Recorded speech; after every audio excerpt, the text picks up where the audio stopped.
Hello friends, कैसे हो आप सब। आशा करती हूँ स्वस्थ होगे, अच्छे होगे, मज़े में होगे और पॉजिटिव फील कर रहे होगे। आपको हमेशा ही पॉजिटिव फील करना है क्योंकि एक पॉजिटिव थॉट आपकी लाइफ में 100 गुना पॉजिटिविटी अट्रैक्ट करता है, right.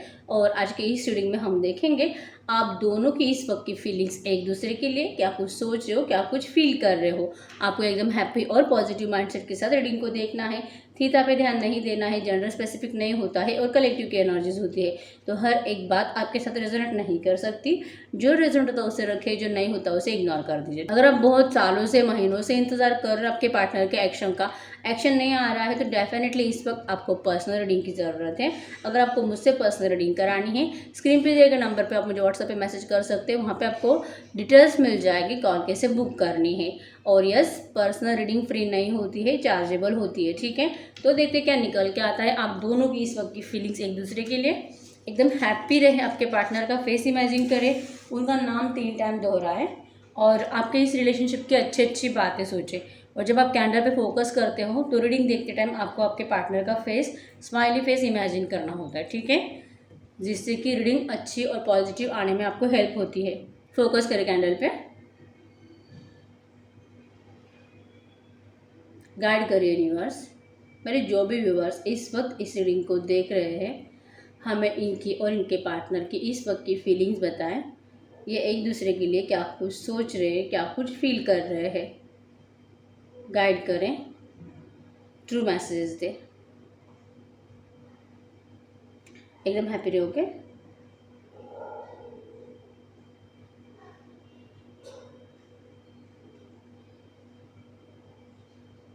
Definitely third party situation है, ठीक है। और आपको ऐसे फीलिंग आ रही है कि कहीं पे आप एक कोने में खड़े हुए हो और दूर से आप अपने पार्टनर को और उस थर्ड पार्टी को एंजॉय करते हुए देख रहे हो।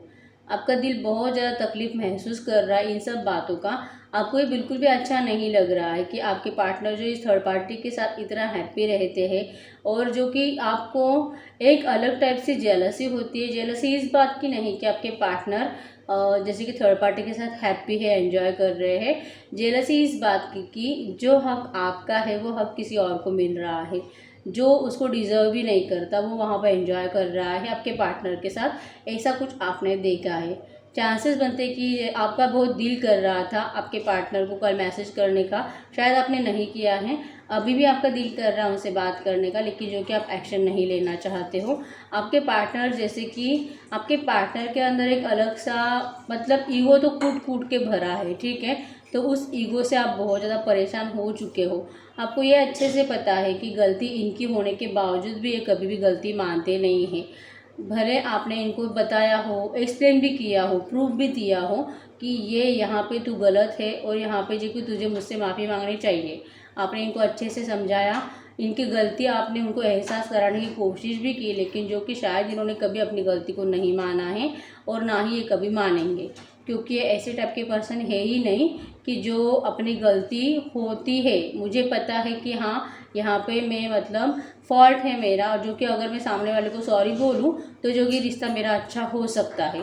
यह अच्छे से पता होने के बावजूद आपके पार्टनर आपको सॉरी नहीं बोलते हैं, क्योंकि इनको कभी भी आपको क्या, किसी को भी जल्दी सॉरी नहीं बोलते। सॉरी बोलना मतलब इनके लिए जैसे कि हार मानने जैसा है, और जो कि ये हार मानने वालों में से नहीं है। ये कभी भी किसी भी चीज़ के लिए मतलब कुछ भी हो जाए, हर एक सिचुएशन में वो डट के सामना भी करते हैं, और जब तक कि उनको वहाँ पे सक्सेस ना मिले तब तक कि वो स्ट्रगल करते रहते हैं, लेकिन कभी भी हार नहीं मानते। तो इनके लिए किसी को सॉरी बोलना ये भी एक हार के बराबर है, जो कि हारना नहीं चाहते। इनको अपनी गलती का एहसास भी है। इस वक्त भी इनको बहुत ज़्यादा सैड एनर्जी फील हो रही है। इनका दिल भी बहुत कर रहा है आपको सॉरी बोलने का, लेकिन ये सॉरी नहीं बोलेंगे। अगर आपके लिए एक्शन लेते हैं, अगर बात करने की कोशिश करते हैं, तो डेफिनेटली आपको स्टार्टिंग ऐसे होनी है कि सॉरी मुझे माफ़ कर दे, मैंने तेरे साथ जो भी किया है बहुत गलत था, मुझे नहीं करना चाहिए था।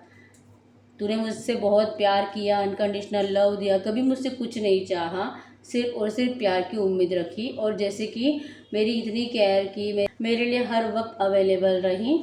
जब जब मैंने तुम्हारी मतलब कि इंसल्ट की, वैल्यू नहीं की, दूसरों के सामने जैसे कि तुझे अवॉइड किया, कभी भी अगर आप कभी मतलब फ्रेंड सर्कल में भी हो गए एक साथ, ठीक है, मतलब कॉलेज के टाइम के दोस्त हो या फिर आपका जो भी पास्ट हो, उस पास्ट में अगर आप फ्रेंड सर्कल में थे, इन्होंने कभी भी आपको कॉन्फिडेंसली किसी से इंट्रोड्यूस नहीं करवाया है कि जैसे कि ये मेरी गर्लफ्रेंड है या फिर ये मेरा बॉयफ्रेंड है, हम दोनों शादी करने वाले हैं, ऐसा कुछ भी नहीं। मतलब इन्होंने कभी दुनिया के सामने आपके इस रिलेशनशिप को आने दिया ही नहीं है। आप इनके लिए मतलब ऐसे पर्सन हो कि ये आपको ज़िंदगी भर दुनिया से छुपा के ही रखना चाहेंगे। और जैसे कि आपका मतलब कि आपका इनके लाइफ में होना, ये सिर्फ इनके लिए अच्छा है, जो कि इनको पॉजिटिविटी देता है, इनको स्ट्रेंथ देता है। लेकिन जो कि आपका इनके लाइफ में होना मतलब कि बहुत ज़्यादा नेगेटिविटी इनको दुनिया की ओर से मिलेगी कि शायद इनका नाम खराब होगा। कुछ ना कुछ डिफरेंसेस ऐसे हैं आप दोनों में जो कि शायद मतलब कि समाज को मंजूर नहीं है, ठीक है। आपके जो भी पार्टनर है ये जो कि दुनिया के बारे में बहुत ज़्यादा सोचने वाले पर्सन है, ठीक है। अगर इन्होंने आपको कभी प्रॉमिस किया भी होगा ना कि हाँ मैं तुझसे फ्यूचर में शादी करूँगा ऐसा कुछ, तो वो सिर्फ इस वजह से किया था ताकि वो आपके साथ जैसे कि रिश्ते में आ सके, रिश्ता बना सके। लेकिन जो कि इन्होंने आपके साथ रिश्ता बनाया, जैसे कि धीरे धीरे आपका रिश्ता आगे बढ़ा और जैसे कुछ महीने कुछ साल होते होते आपको इनकी एनर्जीज भी फील होती होगी कि ये पहले ऐसा था, लेकिन जैसे कि धीरे धीरे इन्होंने आपको मतलब कि बहुत गैप देना स्टार्ट किया, डिस्टेंस देना स्टार्ट किया, बातें कम करना स्टार्ट किया। और धीरे धीरे जैसे कि आपको ये फील होने लगी थी एनर्जी की ना, या आपको लेके ना कुछ तो भी अलग बिहेवियर कर रहे हैं, आपको ऐसी फीलिंग भी आने लगी थी। पता नहीं शायद ये कहीं और बिजी है, किसी और के साथ बातें करता है। आपके इन बातों की वजह से झगड़े भी बहुत ज़्यादा होते थे, ठीक है।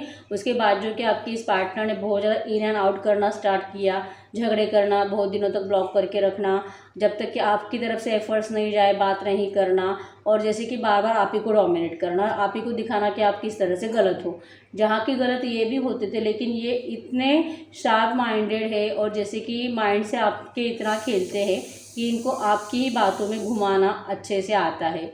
गलती इनकी भी हो लेकिन आप किस तरह से गलत हो इसके प्रूफ इनके पास हमेशा रहते थे, तो जो कि आपको भी हार माननी पड़ती थी। लेकिन अब जो है आप इन सब बातों से थक चुके हो, आप दिल से इस रिश्ते में आज भी जाना चाहते हो, आज भी इस रिश्ते के ऊपर वर्क करना चाहते हो, लेकिन कि स्ट्रॉन्ग कमिटमेंट चाहिए, शादी चाहिए। जो कि आप ये भी देख पा रहे हो कि आपके इस पार्टनर ने शादी कर ली है कहीं और, चांसेस बहुत कम है, 100 में से 99% चांसेस तो नहीं है कि ये आपसे शादी करे, क्योंकि जहाँ पर भी है, जिस भी थर्ड पार्टी के साथ है, उसे कभी भी नहीं छोड़ेंगे, ये डिवोर्स नहीं देंगे, ठीक है। और जैसे कि मतलब अगर पहला इंसान शादीशुदा है तो सेकंड मैरिज का तो चांस बहुत कम होता है, राइट। तो वहाँ पे जैसे कि चीटिंग करनी पड़ती है फर्स्ट वाले के साथ भी, तो वहाँ पर भी कुछ दिनों के बाद अगर ये बाहर आ जाता है तो वहाँ पर भी प्रॉब्लमेटिक सिचुएशन ही होती है, और जो कि सेकंड मैरिज होती है उसको कोई वैल्यू दी नहीं जाती। तो इस तरह से होता है, तो मतलब कुछ फ़ायदा नहीं है ऐसे रिश्ते में जाने का, ऐसे आपके पार्टनर को फील हो रहा है, ठीक है। और जैसे कि मैंने आपको बोला, ये दुनिया के बारे में बहुत ज़्यादा सोचते हैं, तो ऐसे टाइम पे इनको आपका गुस्सा याद आता है कि अगर ये आपके साथ मतलब कि अभी देखो इनके हालात ऐसे हैं ना, इनको जैसे कि मतलब सेटिस्फेक्शन नहीं है जिस भी थर्ड पार्टी में है, हैप्पी नहीं रह पा रहे, और हैप्पीनेस आपके साथ है। तो अगर आपके पास आना है तो सबसे पहले आपकी कंडीशन माननी पड़ेगी, और आपकी सबसे पहली कंडीशन तो यही है कि तू थर्ड पार्टी को छोड़ और मुझे अपना। तो उसके बिना तो आप इनको कुछ भी अभी हाथ भी नहीं लगाने देने वाले हो, ठीक है। जो कि इनका कंप्लीट सेटिस्फेक्शन आपसे जुड़ा हुआ है। तो ये जो कि आपकी कंडीशंस, आपका मतलब कि आप जिस तरह से इनसे बिहेवियर करते हो, जैसे कि आपको गुस्सा आता है, ये सारी बातें इनको अच्छे से पता है। तो ये जो कि आपके गुस्से को झेल नहीं पाएंगे, ठीक है। तो इसकी वजह से जो कि आगे का फ्यूचर सोचते हैं, अगर ये ऐसा सोचते हैं कि मैं जैसे कि इस बार फिर से मतलब कि आपके दिमाग से खेला जाए और आपको जैसे कि फिर से झूठा प्रॉमिस किया जाए कि हाँ मतलब मैं उसको छोड़ दूंगा जिससे भी शादी करी है, मैं तो उसके साथ हैप्पी नहीं हूँ, और जैसे कि एक बार मेरा वहाँ पे डिवोर्स हो जाए मैं तुझसे शादी कर लूँगा। चांसेस बनते कि ऐसा कुछ आपको ये प्रॉमिस करे। इनका बहुत जल्दी आपको एक्शन आने वाला है, ज़्यादा से ज़्यादा 4 हफ्ते लगेंगे, और बहुत ही डिले हुआ तो 2 महीने लगेंगे, लेकिन इनका एक्शन आएगा। और ये आपको यही बोलेंगे कि मैं तेरे लिए उस थर्ड पार्टी को छोड़ सकता हूँ, क्योंकि आप ये देखो, अगर आपके इस पार्टनर ने अगर 6 महीने पहले या एक साल पहले शादी करी है ना, तो ये आपको यही बोलने वाले हैं कि मैं उस थर्ड पार्टी को छोड़ूंगा तो उससे शादी करूँगा, लेकिन बस मुझे थोड़ा सा समय दे, इस तरह से। तो आप जैसे कि आपके दिल के इंट्यूशन आपको बताएंगे कि नहीं, मुझे ये नहीं मानना चाहिए, ये इंसान जो कि झूठ बोल रहा है ऐसा कुछ भी नहीं करने वाला है। ये आपका दिल आपको चिक चिक के बताएगा, लेकिन जो कि आप उसको इग्नोर करोगे, आप अपने दिल पे भरोसा नहीं करोगे और जैसे कि आपके इस पार्टनर की बातों में आ जाओगे, इनके इमोशनल मतलब आपको इमोशनली ब्लैकमेल करेंगे, ढेर सारी अच्छी बातें सुनाएंगे जो कि इनके मैरिड लाइफ में हुई है, जो कि आपको हैप्पीनेस देगी, क्योंकि वो सब बातें ऐसी होगी जो कि थर्ड पार्टी के अपोजिट होगी, जो आप हमेशा सुनना चाहते हो। जैसे कि आपके पार्टनर उनसे बातें नहीं करते हैं, टाइम स्पेंड नहीं करते हैं, उनकी कोई इच्छा कंप्लीट नहीं करते, उनको कहीं पे मतलब कि उनके अपोजिट रहते हैं आपके पार्टनर हमेशा, ऐसा ही कुछ आपको बताया जाएगा जो सुन के आपको बहुत ज़्यादा अच्छा लगेगा। ये आपके पार्टनर के फ्यूचर प्लानिंग से आपको लेके कि ऐसा मैं अगर कुछ करता हूँ तो शायद ये मेरे साथ रिश्ते में आ जाए, क्योंकि इनको तड़प तो बहुत है आपके पास आने की, आपसे मिलने की, रिश्ते में आगे आने की, लेकिन जो कि आपकी कंडीशंस अगर माननी है तो आपको पहले उल्लू बनाना पड़ेगा, क्योंकि आप वैसे तो मानने वाले हो नहीं, ठीक है। दूर दूर तक इनका कहीं पे भी ऐसा माइंडसेट नहीं कि आपसे शादी करना चाहते हैं, ठीक है, क्योंकि ये अच्छे से जानते हैं ये आपसे शादी कर ही नहीं सकते, लेकिन जो कि ज़रूरत है और ज़रूरत वहाँ पे कंप्लीट नहीं हो रही है, तो जो कि आपके पास आना है, इनका एक्शन आपको आएगा। और मैं आपको एक ही बात बोलूँगी कि ये इस तरह से जो प्लानिंग कर रहे हैं, जो कि कंप्लीट चीटिंग की, मतलब मुझे यहाँ पे वाइब्स आ रही है कि चीटिंग की, मतलब ये चीटिंग करना चाहते हैं आपके साथ, फिर से एक बार, पहले करके गए फिर से एक बार चीटिंग ही है यहाँ पे। तो अगर इनका एक्शन आपको आता है, अगर आपके पार्टनर बहुत ज़्यादा इन एंड आउट करते रहते हैं, मतलब आते हैं जाते, महीना भर गायब होते हैं, फिर से आते हैं, फिर 2 महीने गायब हो जाते हैं, फिर से आते हैं, तो ये डेफिनेटली आपके साथ चीटिंग करने वाले हैं फ्यूचर में, ठीक है। अगर ये फिर से आते हैं आपके पास, जैसे कि मैंने बोला 4 हफ्ते, ज़्यादा से ज़्यादा 2 महीने लगेंगे इनका एक्शन आने में, तो आपको अपना दिल के इंट्यूशन को फॉलो करना है। आप सुनो आपके दिल के इंट्यूशंस आपको क्या बताते हैं, इमोशनल ब्लैकमेल नहीं होना है आपको, क्योंकि ये बहुत ज़्यादा प्रैक्टिकल पर्सन है, हर बार प्रैक्टिकल ही सोचते हैं। भले इनकी इमोशनल साइड बैलेंस्ड है, भले इनको आपकी साइड समझ में आती है, इनको आपका दुख समझ में आता है, लेकिन टाइम पे ये जो कि आपका साथ कभी भी नहीं देंगे। जब वक्त आएगा ये फिर से आपको छोड़ के चले जाएंगे, फिर से ये सारे प्रॉमिसेस भूल जाएंगे जो इन्होंने आपके साथ किए हैं। ये इनकी इस वक्त की एनर्जीज ये ऐसे प्लानिंग बना रहे हैं आपके पास आने के लिए, क्योंकि इनको आपकी वाइब्स फील हो रही है कि आप जो कि बिना शादी के मानने वाले नहीं हो, ठीक है। रीयूनियन करना है, बात करनी है, रिश्ता स्टार्ट करना है, आपके बिना रह नहीं पा रहे हैं और थर्ड पार्टी को छोड़ नहीं पा रहे हैं। थर्ड पार्टी को इसीलिए नहीं छोड़ पा रहे हैं क्योंकि ये जो कि फैमिली कंप्लीट उस थर्ड पार्टी से कनेक्टेड है, इस तरह से, ठीक है। और इनके घर वाले कभी भी आपको स्वीकार करना चाहते ही नहीं है, ये आपको भी अच्छे से पता है और आपके पार्टनर को भी अच्छे से पता है। तो ये इनकी इस वक्त की फीलिंग्स है आपके लिए और जो प्लानिंग्स है फ्यूचर के लिए। यहाँ पे स्ट्रांगली साइंस से टॉरस, वर्गो, कैप्रिकॉर्न, जेमिनी, लिब्रा, एक्वेरियस, यहाँ पे इनिशियल्स है CDBQ PIFUZSK।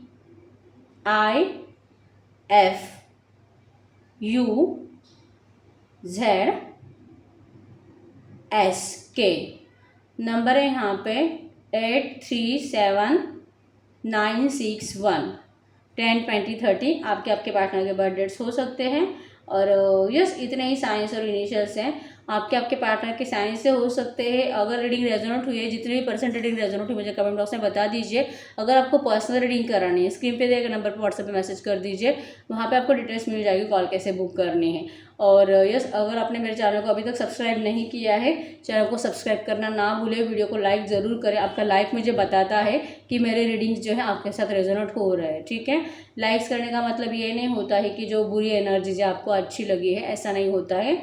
लाइक करने का मतलब ये होता है कि मैं आपके एनर्जी से कनेक्ट हो रही हूँ, ओके। तो लाइक करना बिल्कुल भी ना भूलें और चैनल को भी सब्सक्राइब कर लें। तो यस, मिलते हैं नेक्स्ट वीडियो में, तब तक के लिए बाय बाय।